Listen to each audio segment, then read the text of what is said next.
수다를 통해 수학의 재미를 찾아보는 수다학입니다. 내년부터 서울의 초등학교 저학년 학생들이 이 교실 청소에서 해방이 될 거라고 하는데요. 무엇보다 아이들을 대신해서 방과 후에 교실 청소해 주셨던 어머님들의 모습도 사라질 거라고 합니다. 선생님, 이게 어떤 이야기죠? 네, 교육청이 초등학교 1, 2학년 교실 청소비를 지원을 해서 교실 청소를 용역으로 대체한다는 말인데요. 아, 네. 실제로 보면 교실 바닥에 이만한 얼룩이 있잖아요. 아이들이 한 20명이 1시간 동안 닦아야지 겨우 닦여져요. 그 고사리 같은 손으로 청소를 해봤자 얼마나 힘들겠어요. 네네. 그런 것도 있고 전문적으로 청결하게 해주다 보면 위생적이기도 하고 좋고요. 근데 중요한 취지는 지금 개정된 교육과정이 1, 2학년이 놀이 활동이 굉장히 많거든요. 네. 그러다 보니까 바닥에서 활동하게 될 가능성이 많이 그래요. 높아서 청결을 강조해서 그렇게 지원을 하게 됐습니다. 근데 그 청소나 정리정돈 같은 거는 좀 어렸을 때부터 좀 직접 해야 이 깔끔함이 몸에 배가지고 좋은 거 아닙니까? 그건 또 그렇네요. 네, 저도 그 어렸을 때 저희는 이제 학교 선생님께서 이게 숙제를 안 해오면은 남아서 청소를 시켰어요. 네. 근데 이제 다른 애들이 이렇게 청소를 하면 깨끗하지가 않은 거야. 그래서 저는 일부러 숙제를 안 해가가지고 내가 직접 깨끗한 환경에서 공부하기 위해서 일부러 숙제를 안 해갔던 네네. 어렸을 때 그 추억이 떠오르네요. 너무 착했어, 내가. 그러니까 초등학교 때부터 그렇게 열심히 해서 청소의 기술이 정말 남다르거든요. 정말 깔끔하거든요, 보기와 그럼요. 달리. 그런 업체를 내가 차리고 싶어. 청소를 통해서 배우는 것도 많이 있을 수 있지만 저학년 학생들의 안전의 문제도 있기 때문이기도 그래요. 하고요. 무엇보다도 맞벌이 부부가 늘어나면서 조를 짜서 봉사 형태로 진행되는 것에 대한 부담을 덜 수 있기 때문에 청소를 해주시는 건 참 좋은 것 같습니다. 네네. 하지만 어차피 고학년에 올라갔을 때 학생들이 스스로 청소를 해야 되기 때문에 집안에서 정리정돈하는 습관을 키워주시는 것이 좋다고 생각합니다. 그렇죠. 이게 참 정리정돈하는 게 어렸을 때부터 딱 자리가 잡히면 어른이 돼서도 굉장히 도움이 되는 것 같거든요, 선생님. 집에서 부모님들은 어떻게 좀 도와주실 수 있을까요? 일단 자기 방부터 정리하는 습관을 갖는 게 중요한 것 같고요. 놀던 장난감 정리함에 놔두고 읽던 책 제자리에 꽂아놓고 네. 이렇게 습관이 들면 이게 나한테 편하다는 걸 깨닫게 되거든요.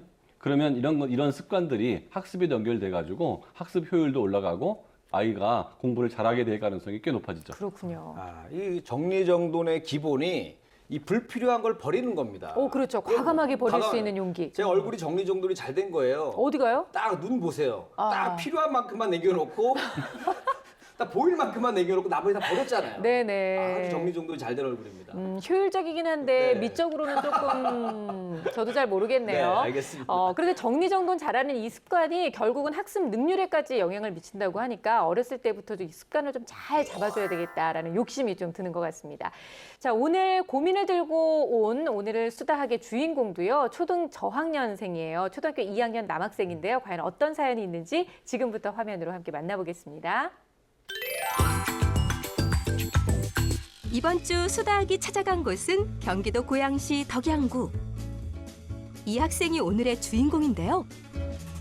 축구 보고 있었어요. 안녕. 안녕하세요. 초등학교 2학년 유하성입니다. 미래의 축구 선수를 꿈꾸는 유하성 군 반가워요. 지금 보는 게 뭐야? 축구 경기요. 누구 나오는 거야? 손흥민 선수요. 손흥민 선수 좋아해? 네. 아니 평소에도 축구를 너무 좋아해서 지금 축구 그 유니폼 입고 있는 거잖아요. 언제든지 뛰어나갈 자세가 되어 있고 하루 종일 운동장에서 뛰어노는 걸 정말로 좋아한다고 해요. 그리고 쉬는 시간에는 또 축구 분석하고. 그렇네요. 대단하네요. 또 피아노 밑에 보면 공도 있어요. 아, 굉장히 그래요? 활동적인가 봐요. 수학에 대한 하성이의 생각부터 들어볼까요? 계산하는 게 재밌어서 수학이 좋아요. 네. 하성이가 수학은 좋아해서 문제집 살 때도 수학 문제집만 사달라고 그러고. 다행히 수학에 대해서는 긍정적. 실력도 궁금해집니다. 연산 문제를 아주 잘 다 푸는 친구입니다. 맞았어요. 틀린 문제가 전혀 없는데요, 보니까. 동그라미만 가득.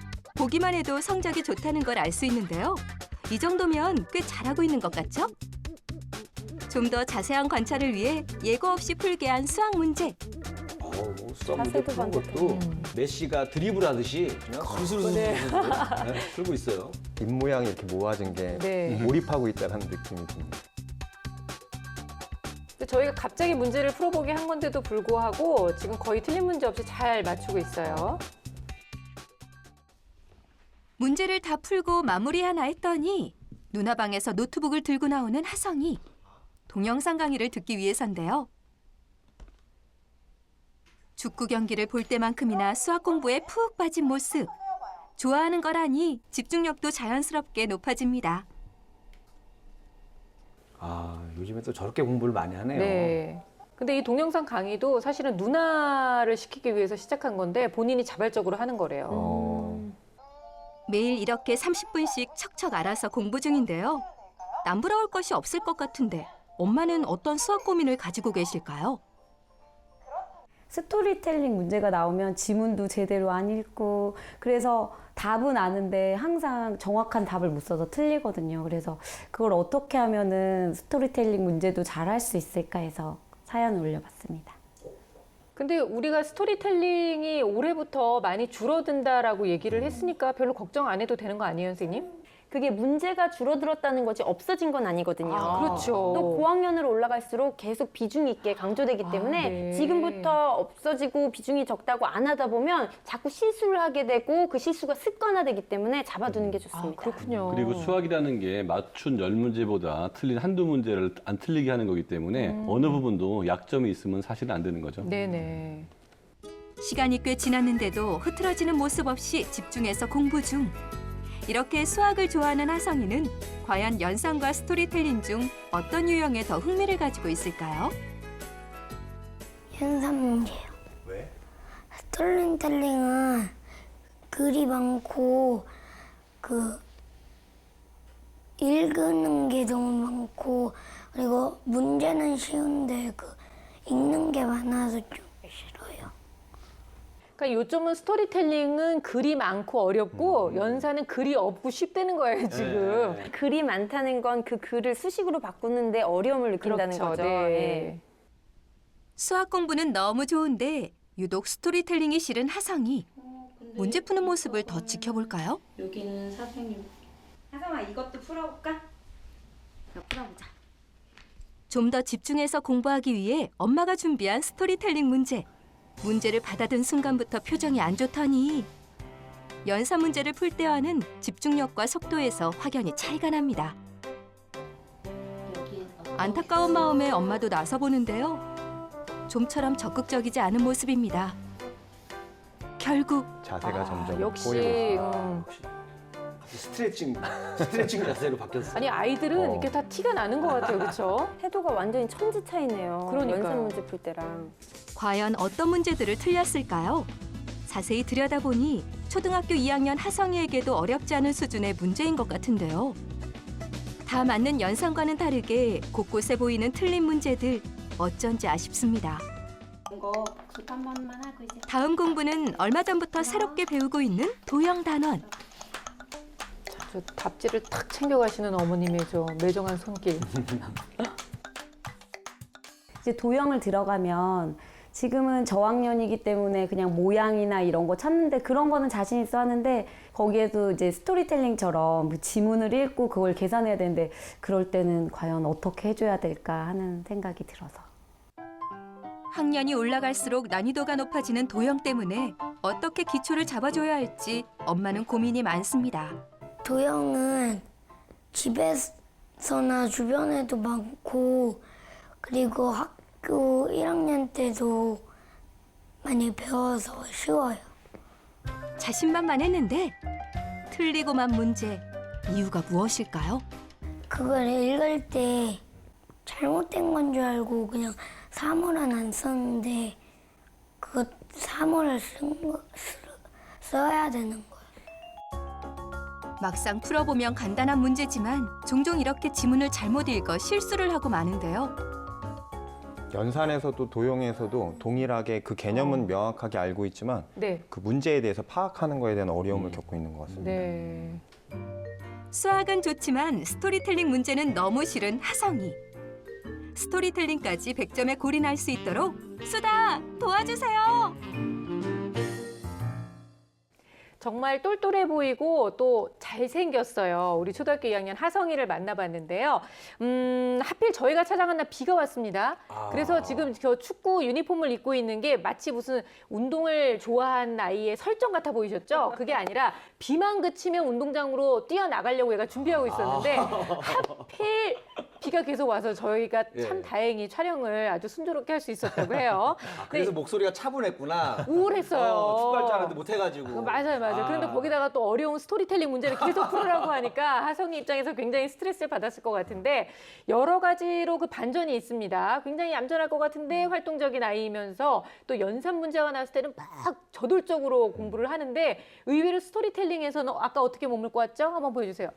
그렇죠. 헤딩 숫자세요? 너무 싫어하는 모습을 보였어요, 선생님. 네, 연산을 좋아하고 일단 수학을 좋아한다고 하니까 너무 기특하고 누나 것까지 공부를 하는 모습이 너무 예뻐 보였거든요. 그래서 사실은 현재 학년에서 스토리텔링형 문제를 그렇게 열심히 하고 꼭 이렇게 쟁취해야 되고 그럴 필요는 없어요. 네. 다만 고학년이 가면 자주 접하기 때문에 연습을 안 하다 가면 당황하게 되고 어려워하게 되고 실수가 되고 그게 습관화되기 때문에 지금부터 해주는 건 좋거든요. 근데 지금 현재 학년에서는 그냥 재미있다, 흥미있다 정도로만 느낄 수 있게 해주는 게 좋습니다. 그래서 어머니께서 2학년 이 스토리텔링형 문제나 수학 수준은 개념이 그렇게 어렵지 않고 또 기교가 많지 않기 때문에 아이하고 관련된 경험이나 좋아하는 것을 응용해서 문제를 좀 만들어서 예시를 주면 좋겠어요. 네. 그래서 제가 뭐 간단히 예를 들어본다면 미래 축구 선수 유망주 유하성 선수가 프로 축구 선수들과 함께 학교 운동장에서 축구 경기를 했습니다. 이때 유하성 선수는 13골을 넣었고 같은 편인 손흥민 선수는 11골을 넣었습니다. 그러다 같은 편이었던 개그맨 김일희 선수가 자살골 2골을 넣었습니다.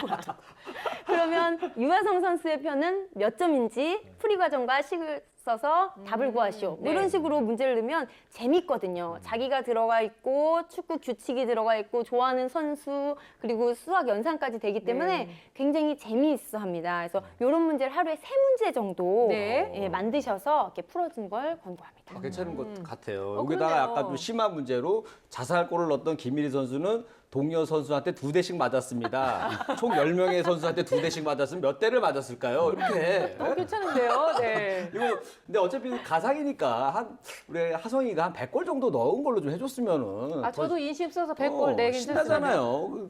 몇 골 차이 안 나게 하지 마시고. 또 실감이 안 나서 싫어요. 그런 거는. 리얼, 약간 리얼하게. 잔잔하게 리얼감을 줘야지. 이거 정말 도움이 많이 될 것 같아요. 네, 그러니까요. 손흥민 선수랑 같이 내가 뭐 경기하고 있다고 생각하면서 풀면서 또 문제 맞히면은 정말 기분 좋아갖고 축구 선수들처럼 울통 벗고 막 포효도 하면서 막 골 세레머니도 좀 하면서 이러면 재밌을 것 같은데요. 하다 보면 정말 네. 스토리텔링 별거 아닌데 이런 생각 들 것 같아요, 선생님. 네. 스토리텔링 문제라고 하는 것은 사실은 연산 문제를 글로 풀어 놓았을 뿐이다라고 하는 생각을 갖는 것이 중요해서 연산 문제와 다르지 않다라고 하는 인식을 심어주는 것이 좋다라고 하는 생각이 들고요.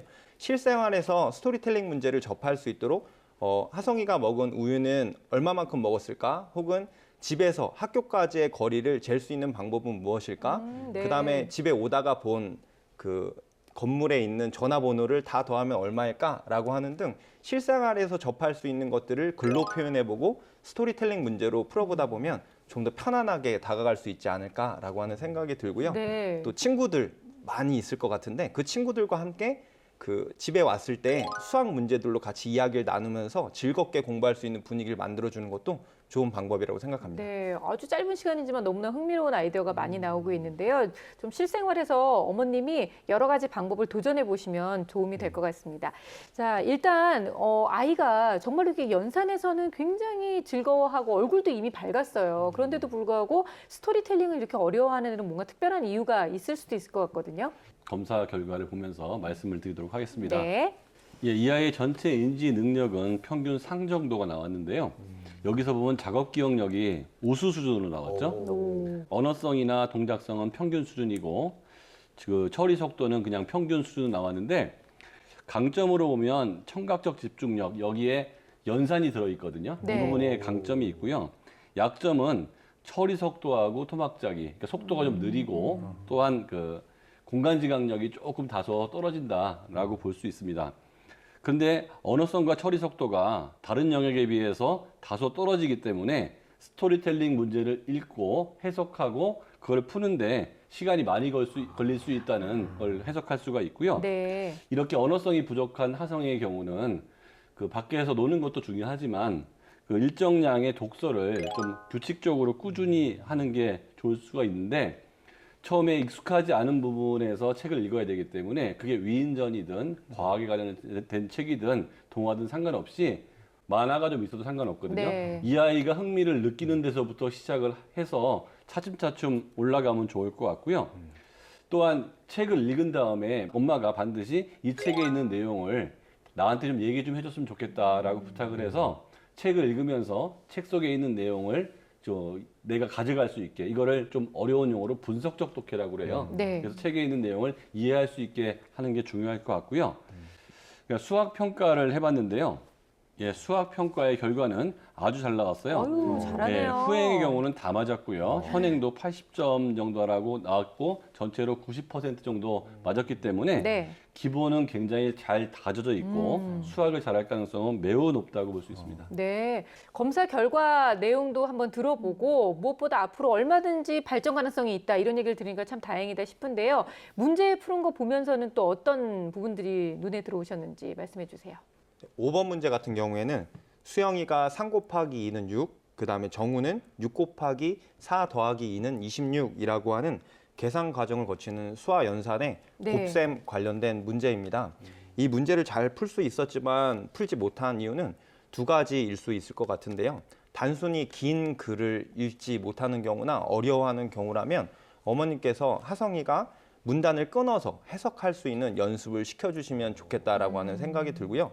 그 개념 자체가 이해가 안 된다면 실물을 이용해서 바둑알 3개 곱하기 2배 이런 식으로 뭔가 표현을 해주는 것도 좋은 방법이라고 생각을 합니다. 네. 스토리텔링형이 가장 큰 문제긴 한데요. 또 하나의 문제가 있습니다. 바로 그래요? 도형 문제인데요. 그러니까 어머니께서는 이제 도형을 보면 모양도 잘 찾고 잘 하는데 이게 도형 문제가 스토리텔링형 형태로 넘어가면 못 푼다라고 하셨는데 네, 아까 그렇게 말씀하셨죠. 살짝 잘못 알고 계신 것 같아요. 문제 풀었던 거를 봤더니 공통적으로 계속 도형에 관련된 부분을 틀리고 있거든요. 그래서 6번 문제 같은 경우는 삼각형 모양을 여러 가지 도형 중에 찾아서 그 안에 있는 숫자를 합하는 건데 이 친구가 39라고 적은 거를 보니까 부채꼴 모양을 삼각형이라고 이제 착각을 해서 값을 더한 거예요. 네. 그리고 또 이제 영상에서 봤을 때 문제집 푼 거를 봤더니 가래떡 사진을 주고 네. 이거하고 관련된 모양을 찾아라 문제도 틀렸거든요. 그러니까 수학적으로 도형 개념이 많이 약합니다. 그래서 어머니께서 스토리텔링형 유형도 중요하지만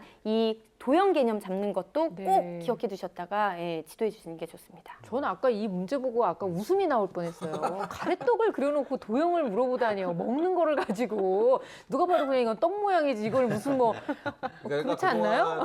찹쌀떡이나 인절미를 더 좋아한 것 같아요. 그러니까 평소에 네. 안 봤던 모양이라서 그렇죠. 전혀 이거는 너무 생소해서 그랬을 수도 있어요. 네. 근데 결국은 어머님이 간과하고 계셨던 도형 문제가 더욱더 이제 하나 고민으로 더 추가가 된 거잖아요. 그렇다면 도형도 잡고 스토리텔링도 잡을 수 있는 맞춤 합숙법 어떤 게 있을까요, 선생님?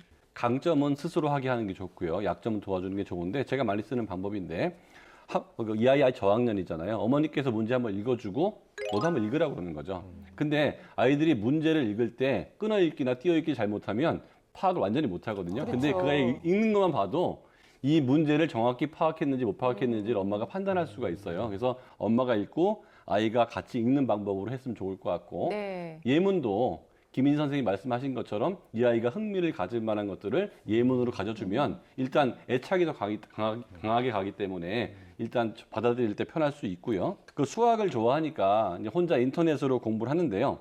인간 관련된 문제를 보고 반드시 복습을 하는 습관을 가져야 되고 요때 애들은 누가 점검을 하지 않으면 그렇죠. 그렇게 스스로 많이 잘 안 하거든요. 그러니까 엄마가 점검을 하고 칭찬해주고 이런 식으로 가는 게 좋을 것 같고 네. 당연히 인강에서도 좋아하는 연산만 풀 것이 아니고 스토리텔링 문제도 같이 풀어야 된다는 걸 말씀드리고 싶습니다.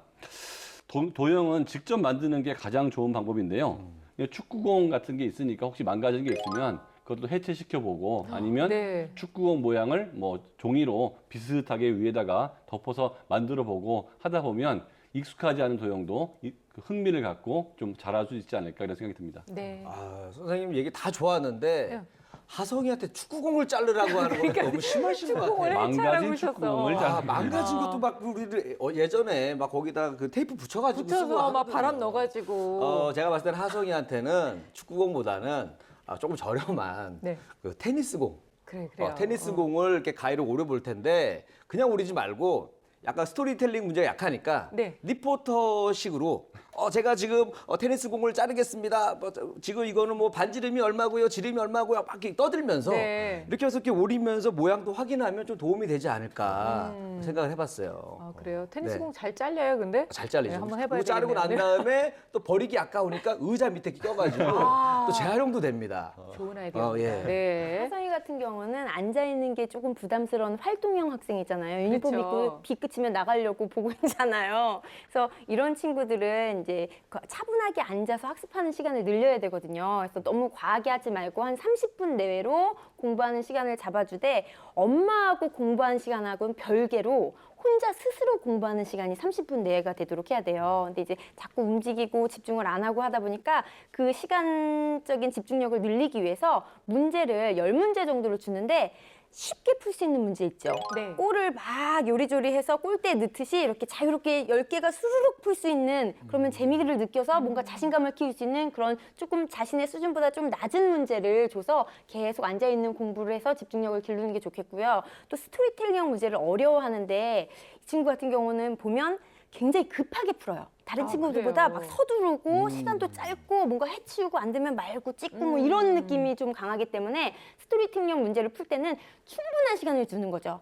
시간 30분 동안 한 문제만 풀어. 두 문제만 풀어. 이런 식으로 해서 충분히 생각할 수 있도록 해주고 그리고 이제 글을 읽는 게 어렵고 이해가 어렵다고 했으니까 직접 경험, 간접 경험을 많이 해주는 겁니다. 축구장도 데리고 가고 등산도 데리고 가고 다양한 활동을 하면서 읽다 보면 나 이거 했었는데 네. 읽지 않아도 그 상황이 연상되면서 이해가 되도록 또 안 되면 책을 읽는다든지 영상을 본다든지 해서 경험들을 늘리게 해서 그 이해도를 높이는 방법이 좋습니다. 네. 그리고 도형 같은 경우는 아까 민성원 선생님이 말씀하신 것처럼 실제로 만들어보고 활동해보는 게 최고거든요. 그러니까 도형 중에서도 지금 다루는 도형, 그래서 뭐 삼각 기둥이라든가 원 기둥이라든가 사각형 상자라든가 이런 것들을 축구공 모양으로 다 만들어 본 다음에 굴려보는 거죠. 뻥뻥 찼는데 뭐가 잘 굴러가? 구 모양이 가장 잘 굴러가거든요. 그래서 관찰해보고 특징을 알아보고 만들어보는 이런 네. 활동들을 하면서 관심과 개념을 키워주면 좋을 것 같습니다. 여기에다가 하나 또 네, 보태면은 하성이가 축구를 좋아하잖아요. 좋아하죠. 문제마다 엄마가 좀 어렵다고 생각하는 문제 앞에다가는 독일 국기를 그려주고 브라질 국기 그려주고 하는 거예요. 난이도 있다. 얘네는 쉽게 골 넣기 어렵다. 그리고 좀 만만한 문제는 좀 저기 아프리카 좀 약한 팀 이렇게 네. 넣어주고 하면은 그러니까 문제 풀 때도 긴장하고 들어간단 말이에요. 그러니까 어머니들 아까 축구에 관심을 가지셔야 될 것 그러죠. 같아요. 어머님이 더 힘드실 것 같아요. 그 축구에 대해서 공부하셔야 돼가지고. 근데 초등학교 2학년 학생만 하더라도 사실 엄마의 역할이 참 중요하잖아요. 어머님이 좀 어떤 도움을 주면 좋겠다고 생각하시나요? 네, 제가 하성이를 봤을 때 수학 문제의 수나 속도는 중요하지 않다라는 생각을 하게 되는데요. 하성이가 문제를 빨리 풀고 나가서 놀고 싶은 마음, 그 다음에 대충 풀고 싶은 마음이 느껴졌어요. 네. 그래서 문제를 풀 때 속도나 어떤 문제, 몇 문제를 풀었다라고 하는 것이 중요한 것이 아니라 이 문제를 정확하게 풀 수 있도록 도와주는 것이 좋다라는 생각이 들었습니다. 그래서 실수를 줄일 수 있는 방법을 찾아주시는 게 좋을 것 같은데요. 그래서 습관적으로 모든 문제를 그렇게 풀 수는 없지만 한 문제를 가지고 3번 정도 읽을 수 있도록 그다음에 그것에 대해서 확인할 수 있는 시간, 검토할 수 있는 시간을 주는 것이 좋다라고 하는 생각이 들고요. 일상생활에서 수학을 접할 수 있도록 집에서든 마트에 가서든 아니면 박물관이나 아니면 미술관에 갔을 때도 수학적인 질문들을 던져서 차분하게 스토리텔링의 문제를 이제 다가가고 접할 수 있는 기회를 주시는 것이 좋다라고 생각합니다. 네. 저학년의 경우 문제를 무조건 많이 푼다고 좋은 게 아닌 이유는 쉬운 문제는 익숙한 문제는 많이 풀어봤자 실력이 안 올라가는 거고 어려운 문제는 문제가 어려운데 많이 풀려고 그러면 더 질릴 수 있거든요. 그래서 어떤 아이가 문제를 어려워할 때는 진짜 이 아이의 실력이 없어 어려워하는 건지 아니면 아직 익숙하지 않아서 즉 흥미가 없어서 어려워하는지 어머니가 잘 관찰하고 판단할 네. 필요가 있고요. 가성이 같은 경우는 일단 흥미가 전혀 없는 상태이기 때문에 이걸 많이 풀려고 그러면 굉장히 고통스러울 거예요. 그래서 적은 양의 문제를 주는 게 맞는 것 같고 그때는 그 쉽게 이 아이가 풀었을 때 아니면 어렵게 풀었을 때 칭찬이 굉장히 큰 도움이 되고요. 문제 수준도 일단 어려워하는 문제는 더 어려운 문제를 내는 게 아니고요. 그 단계에서 제일 쉬운 문제부터 시작을 하는 거죠. 그러면 작은 성공을 이 아이가 느끼게 되고 그 다음에 그보다 조금 더 어려운 문제 풀었을 때 또 성공을 느끼게 되고 지나고 나면 나도 이거 풀 수 있는 거구나 별거 아니구나 이렇게 깨달을 수 있기 때문에 이 느낌을 가질 때까지는 어머니께서 포기하지 말고 열심히 함께 할 필요가 있을 것 같아요. 네. 연사는 얼마든지 즐거운 마음으로 잘 풀어내고 있는데 유독 스토리텔링만 이렇게 어려워하는 이유가 뭘까 오늘 함께 고민을 해봤는데요. 흥미를 좀 찾을 수 있도록 옆에서 많이 좀 기운을 북돋아 주셨으면 좋겠다라는 생각이 듭니다. 자, 여러 가지 솔루션이 나왔지만 그중에서 절대로 놓쳐서는 안 될 하성이를 위한 결정적 한방 들어볼게요.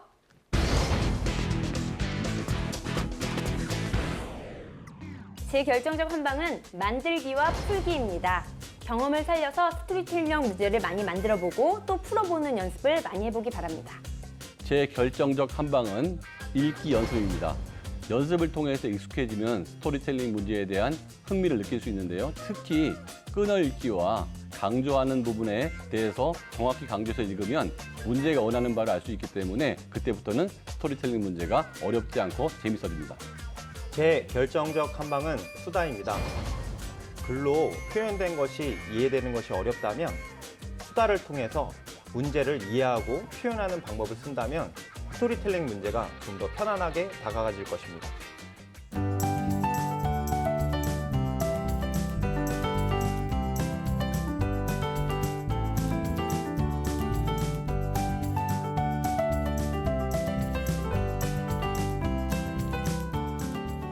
네, 이리 씨의 결정적 한방은요. 네, 제 결정적 한방은 바로 축구 선수 자서전입니다.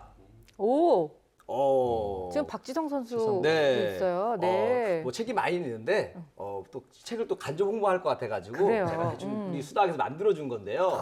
이 스토리텔링 문제가 약하잖아요. 네. 이게 또 글을 일단 많이 읽어야 됩니다. 그래요, 맞아요. 기왕이면 또 내가 흥미있는 축구 이야기, 좋아하는 축구 스타 이야기 얼마나 재밌습니까? 요즘에 그 어린이용 자서전에는요. 그림도 많고 또 글씨도 크기 때문에 읽는데 부담이 없어요. 그리고 박지성 선수뿐만 아니라 또 수많은 또 해외 축구 스타들의 이야기도 많으니까 꼭 읽어보시고 그다음에 수학을 만점을 받았다. 네. 그러면 우리 박지성 선수가 월드컵 때 골 넣고 히딩크 감독한테 안기듯이 저한테 딱 이렇게 안기면서 야.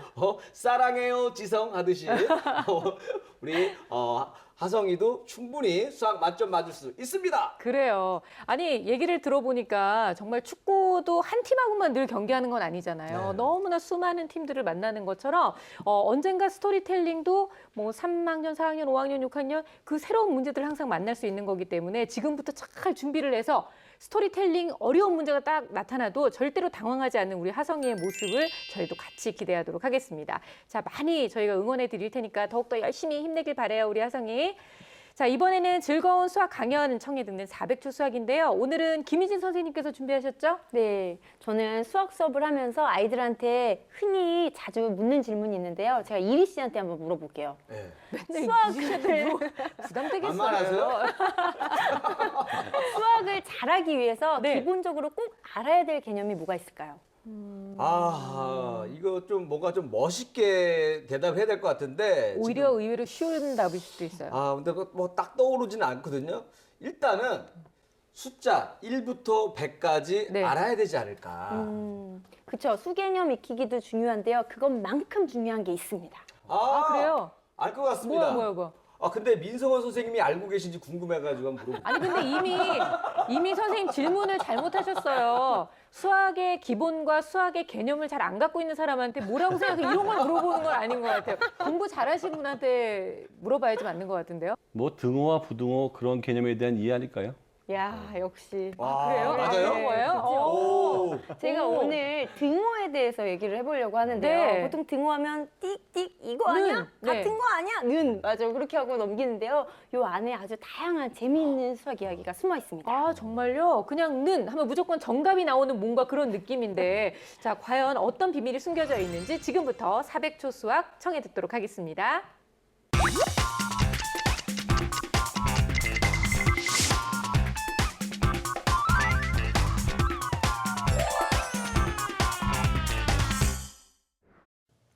여러분 혹시 조삼모사라는 말 들어보셨나요? 조삼모사라는 말은 다음과 같은 이야기에서 비롯되었습니다. 중국 송나라 시대에 저공이라는 남자가 살았는데요. 저공은 많은 수의 원숭이들을 키우고 있었습니다. 점점 살림이 어려워져서 많은 원숭이들의 식량을 대기에도 벅차게 되었다는데요. 결국 조공은 원숭이에게 줄 도토리의 개수를 조금 줄여서 주기로 결심하고는 원숭이들을 불렀습니다. 얘들아, 이제부터 너희에게 줄 도토리를 아침은 3개, 저녁은 4개로 줄일 거야. 그러니까 아침에는 3개만 먹고 저녁에는 4개만 먹어. 그러자 원숭이들이 소리를 지르며 불평해대기 시작했습니다. 아침에 3개를 먹다니 절대 안 돼. 아침 3개는 너무 적어. 절대 안 돼. 싫어. 그 말을 듣고 조공은 다시 한번 제안을 합니다. 그럼 도토리를 아침에 4개, 저녁에 3개 줄게. 그러자 원숭이들은 뛸 듯이 기뻐하며 좋아라 했습니다. 그래, 아침에 4개는 먹어야지. 우와, 우리가 화내고 불평하니까 우리 말을 들어줬네. 그래서 원숭이들은 매우 만족하며 아침에는 4개, 저녁엔 3개의 도토리를 먹게 되었다는 얘긴데요. 원숭이들의 이런 모습을 보고 뒤돌아서던 조공은 어떤 혼잣말을 했을까요? 아마도 이런 말을 하지 않았을까요? 어휴, 어리석기는 그게 그건데. 아침에 3개, 저녁에 4개를 먹으면 하루 먹는 도토리의 양이 3 더하기 4로 7개가 되고요. 아침에 4개, 저녁에 3개를 먹어도 하루 먹는 도토리의 양은 4 더하기 3으로 7개가 됩니다. 결국 그 말이 그 말인 거죠. 그런데 원숭이들은 아침에 4개, 저녁에 3개 먹는 것이 이득이라고 생각하고 좋아했던 겁니다. 이것이 뜻하는 말이 바로 아침에 3개, 저녁에 4개라는 의미를 가진 고사성어 조삼모사라는 말입니다. 눈앞에 보이는 차이만 알고 결과가 같은 것을 모르는 어리석음을 나타낼 때 사용하는 말인데요. 이 이야기를 들으면서 굉장히 안타까웠던 사실은 조삼모사 속 원숭이들이 수학을 좀 잘했다면, 수학 개념을 익혔다면 좀 더 지혜로운 판단을 하고 잘 살 수 있었을 것이라는 아쉬움입니다. 그렇다면 조삼모사 속 원숭이에게 필요했던 수학적 개념은 무엇일까요? 정답을 알려드리기 전에 퀴즈를 하나 내보겠습니다. 다음 수식을 보세요. 5 더하기 5 더하기 5는 550이라는 식인데요. 이 식은 맞지 않죠. 5를 3번 더하면 15가 됩니다. 그러니까 550하고는 거리가 멀기 때문인데요. 자, 이 식에서 세로든 가로든 또는 대각선이든 한 획만 그어서 값이 같도록 해보세요. 획 하나를 어디다 그으면 이 등호가 성립하게 될까요? 정답 찾으셨나요? 정답은 바로 첫 번째 더하기에 획 하나를 대각선으로 그어서 더하기 모양을 숫자 4로 바꾸는 것입니다. 그러면 545 더하기 5가 되어서 550이라는 등호가 성립되는 것이죠. 이 퀴즈를 낸 까닭은 등호에 대해서 알아보기 위해서인데요. 바로 조삼모사 속 원숭이들이 올바른 판단을 위해서 알아야 했던 수학적 개념이 등호이기 때문입니다. 조삼모사인 3 더하기 4와 조사모사민 4 더하기 3인 이것이 결국 7로 같다는 것을 원숭이들은 깨닫지 못했던 거죠. 만약 원숭이들이 등호라는 개념을 알았다면 이런 어리석음을 범하지 않았을 것입니다. 3 더하기 4는 7처럼 등호를 써서 나타내는 식을 등식이라고 하는데요. 여기에 가로로 2개 그은 평행선 모양 표시를 바로 등호라고 합니다. 등호는 수학에서 가장 많이 사용하는 기호로 거의 모든 식에서 빠지지 않는 감초인데요. 2개의 대상이 서로 같다는 것을 나타낼 때 사용하는 기호죠. 등호는 2개의 선이 일정한 폭으로 떨어져서 만나지 않고 나란히 그어져 있는데요. 이것은 언제나 일정한 폭으로 같다는 느낌을 주기 위해서 이렇게 쓰이기 시작했다고 합니다. 초등학교 때 숫자와 식에 대해 알게 되고 등호와 등식에 대해 배우고 나면 그 후에 이항에 대해 배웁니다. 이항이라는 것은 식에 있는 숫자나 기호 등의 항이 등호를 넘어서 왔다 갔다 이동하는 것을 뜻하는데요.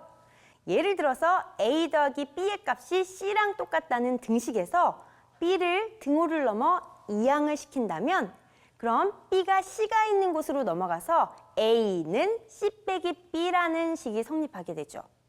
이때 눈치채셨나요? 맞습니다. B 앞에 빼기 부호가 붙게 됐죠. 이렇게 등호를 넘나들 때는 그냥 바꾸는 것이 아니라 한 가지 규칙이 있습니다. 바로 이동하는 항 앞에 연산부호가 바뀌게 되는 것인데요.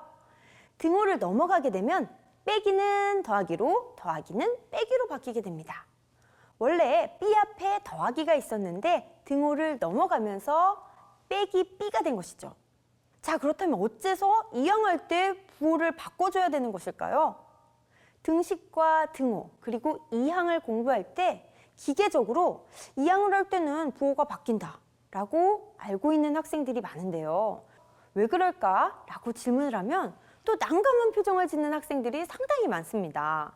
대부분 원래 그렇게 하는 거잖아요. 그냥 당연하게 바뀌는 거 아닌가? 라고 대답을 잘 못하는데요.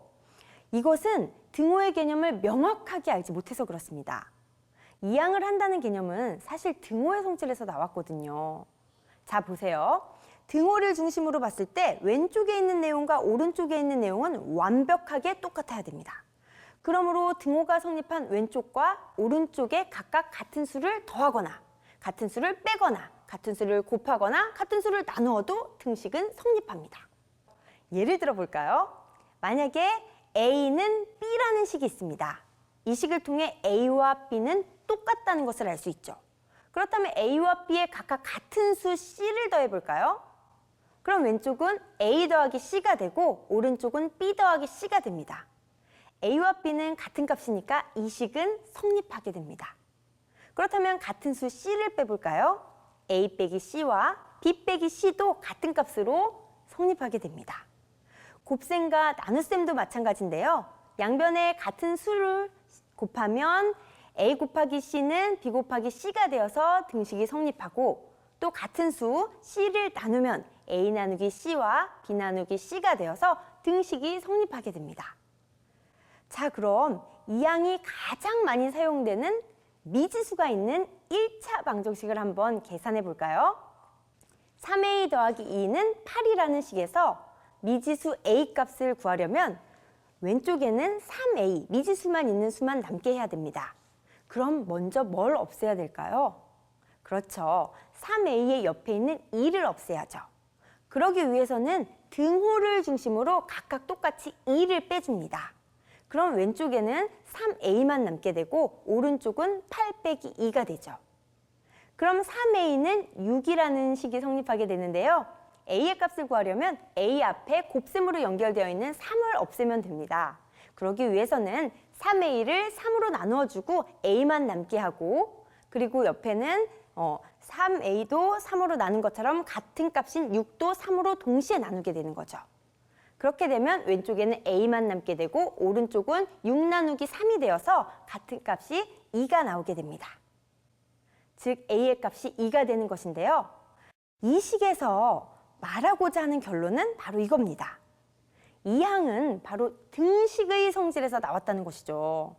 단순히 등호는 왼쪽과 오른쪽이 같은 것을 의미한다라고만 기계적으로 알 것이 아니라 진짜 등호가 의미하는 것이 무엇인지 알고 등호를 성립하기 위해서 왼쪽과 오른쪽이 어떤 변화를 주어야 하는지를 명확하게 알아야 됩니다. 그렇게 되면 이항과 같이 등호를 이용한 고차원적인 수학 개념을 더 손쉽게 명확하게 알 수 있게 되고 조삼모사 속 원숭이처럼 그릇된 판단을 하지 않게 되는 거죠. 우리는 수학 공부를 하면서 다양한 개념들을 접하고 배우는데요. 기계적으로 암기하고 익히고 문제풀이에만 집중할 것이 아니라 진짜 이 개념이 뜻하는 의미가 무엇인지 그 개념의 명확한 뜻을 이해하면 뒤에 나오는 더 어려운 이 개념을 이용한 응용적인 학문들을 손쉽게 익힐 수 있게 됩니다. 개념 공부 더욱더 확실하고 명확하게 해야 한다는 사실 이제 이해하셨죠? 여러분의 명확한 수학 개념 공부를 응원합니다.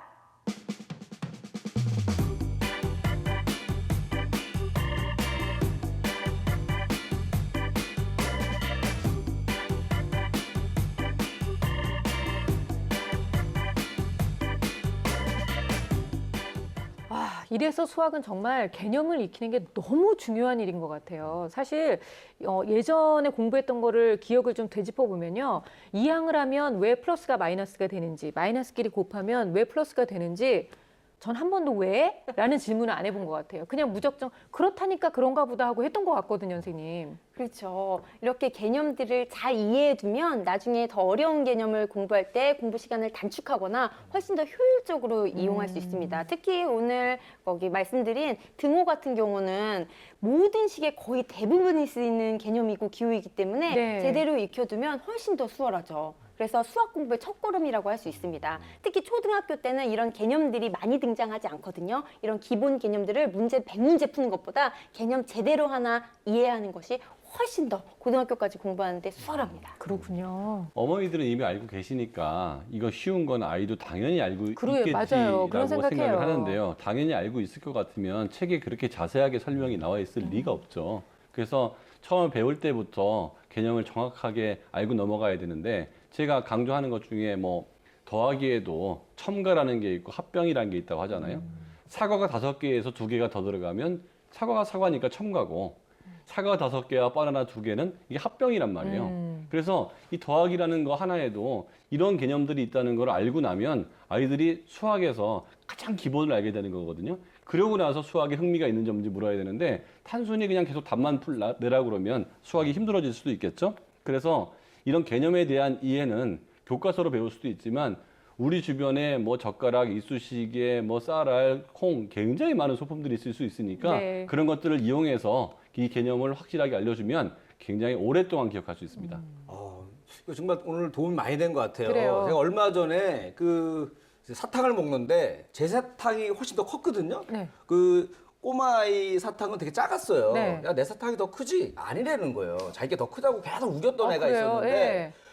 제가 이 강연을 듣고 나니까 내가 진작에 이걸 알았더라면 이 논리로 가지고 내가 걔를 엄청나게 따져가지고 네. 그 아이한테 눈물 흘리면서 사과를 받아낼 수 있었는데 잘못했다고 아쉬워요.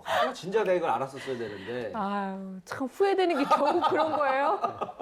근데 초등학교 아이들한테 오늘 이제 이 400초 수학 들으셨다고 딱 앉혀놓고 얘 원숭이가 말이야 이러면서 조삼모사 일부터 시작하면 아이들 입장에서 너무나 어려울 것 같거든요. 역시 놀면서 접근하는 게 훨씬 좋은 방법이겠죠? 네, 맞습니다.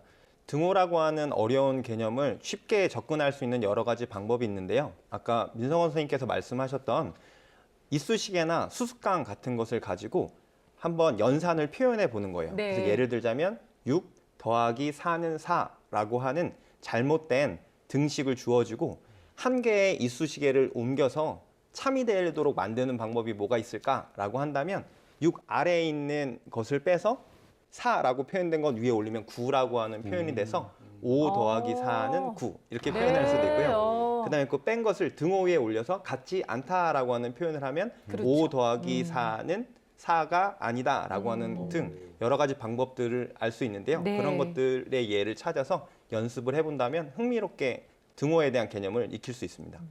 아이들이 문제를 풀었다고 해서 이건 다 알고 있구나라고 어머니께서 넘어가고 맹신하면 안 됩니다. 네. 그래서 개념, 기본 개념 같은 경우는 아이들이 스스로 설명할 수 있을 때까지 알고서 넘어가는 게 좋고요. 그러기 위해서는 놀이라든지 게임이라든지 다양한 활동을 직접적으로 하면 너무 좋지만 여건이 안 될 경우에는 책이나 아니면 설명을 통해서라도 특히 초등학교에 나오는 수학 개념들은 반드시 꼭 알고 가는 게 수학의 기초를 다지는데 꼭 필요한 활동입니다. 네, 우리는 보통 수학 공부하면 문제를 잘 풀고 점수를 얼마를 받고만 생각하는데 역시 파면 팔수록 수학은 기본 개념이 제일 중요하다는 생각이 듭니다. 400초 수학 다음 주에도 많이 기대해 주시고요. 여러분들께서 수학 고민 있으신 분들 또 400초 수학을 통해서 알고 싶었던 수학의 원리들이나 개념들 있으시면 저희 홈페이지를 통해서 많이 남겨주시기 바랍니다. 자, 오늘은 여기까지고요. 저희는 다음 시간에 다시 찾아올게요. 감사합니다.